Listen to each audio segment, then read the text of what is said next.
to be 20. It blows my mind. I still get so like anxious, nervous, like for each one of these. With my heart wide open, I believe every word, every promise, like I was chosen. See it as more than just gymnastics. It's art. It's all the different layers, the dimensions that you can have with, you know, lights and music and audience participation. And, you know, you bring in so many different legends through the years. There's been 3 amazing people every one of these 20 years at the Prime meet.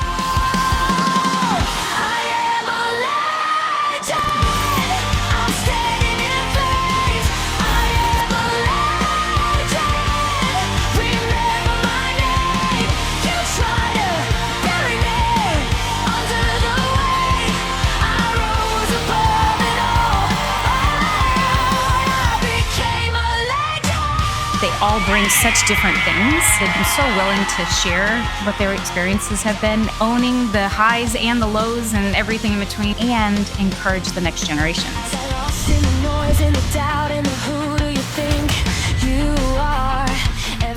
What are the things that I remember? Like, do I remember every competition? No. I definitely don't remember every day of practice. What are the things that stand out? They were getting to do any of the shows and professional competitions, the rock and roll meet, and just something that was trying to take what we do that is already so incredible and interesting and make it like a core memory for all these girls.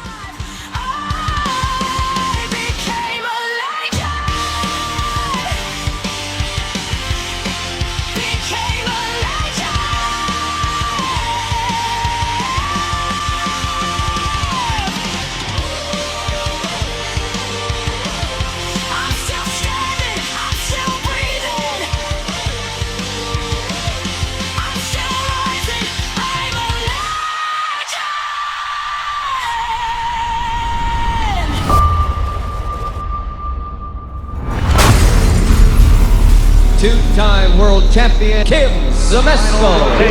Kim Zmeskal. Once it happened, it was made into such a big deal of, you know, anytime I was introduced to anything that's the first world champion, I think really changed the direction of where USA Gymnastics is with expectation. This is possible, this is where things are going to go, and since then, things have only shot upward.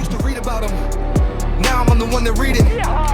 I used to bleed for him. Now I'm the one who's leading. I am the legend. I am the legend. I'm here. They said it was a myth, but I'm breathing. They said I never win. My gymnastics career started at age 9. I started out as a dancer. So every time I had a dance competition and I was interviewed afterwards, they're like, what do you want to be when you grow up? And I was like, an Olympic gymnast. My dream had always been to train with Bella. Finally, my mom agreed to take me there. So I went for a weekend and it was the hardest weekend of my life. Oh my God. Before we stepped out on the floor for the very first time and we were standing from the practice gym, like in the corridor, getting ready to march out, you could feel this intensity, all the athletes, everybody. It's like words can't describe it. It simply felt big, like something bigger than anything I'd ever felt before. And you could literally feel it, like an energy just going zoof, zoof, zoof, as this crowd started cheering and masses of people and all the cameras going off. And that moment epitomizes what the Olympics felt like. Hi, I'm Hezly, 2024 Olympic gold medalist. I used to watch Make It or Break It with her all the time, and I would literally copy what they did. So my sister's like, she needs to be put in gymnastics. Like, she's literally meant for this. I think I was level 3. We were trying to get our presses, and then I was like, you know what? Let me try to do this press with like all the force and energy and muscle that I have. And I actually made it, and I was like, oh my gosh, like I made my press, like watch this. And then I like couldn't make it again. That's like my first like crystal clear memory of gymnastics. Starting off strong with the Olympics, that has been my dream since I was 7 or 8 years old. I know that a lot of people won't say this as like highlights, but the meets that were absolute, like, atrocious, like, awful meets, I am so grateful for those. And I think those are also highlights because there are not just ups in your journey, there's also downs. And in order to get to the ups, you need to go through many downs. You just might not understand, like, in the moment, and you might be like, why is this happening to me now? Like, I work so hard. But I think it's just important to trust the process and trust your coaches, trust your body, and not stress on little things. What's up? I'm Ian Gunther, former Stanford gymnast, NCAA champion, and content creator. I was super lucky to have a ton of legends growing up. At Cypress, Jonathan Horton would train with us, so I got to witness what it takes to be an Olympic level athlete, and he was definitely a legend that inspired me a ton growing up. One of my favorite moments in my career was the 2019 NCAA championships. Everyone voted, Oklahoma to win because they had an amazingly talented team. It was one vote for Stanford, and that was from our coach, Tom Gleamy. So I was only supposed to do rings at that competition. I was chilling. I was like cheering for the team. The coach comes to me and says, "Gunther, you're in on horse." I wasn't even alternate on pommel horse, so I didn't even warm up. I was terrified. I went from like cheering everyone on, like light mood, to just sitting there, like trying to focus and not have a panic attack. I did my routine. It was okay, but I hit. That's what matters. We went on to rings.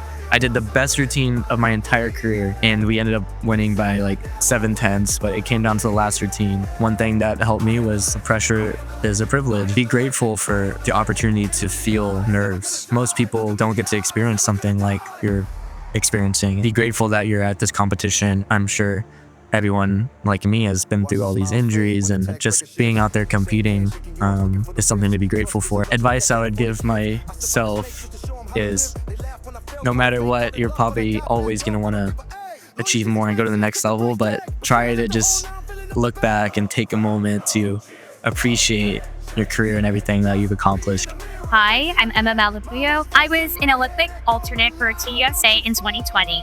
And I recently competed in the 2024 Paris Olympics for the Philippines. After my sophomore year, I get a call, come to Singapore. I'm full Filipino, so I was like, oh my God, this would be such an honor. After that, it sort of sparked this dream of, 2024 is just 1 year away, so maybe that's a possibility. In 2024, I competed in the World Cup. Unfortunately, I didn't qualify for that route. There was one last chance, and I had to get the top score of all the other girls who haven't qualified to the Olympics yet. And I ended up having one of the best competitions of my life, and I was able to clutch that very last spot.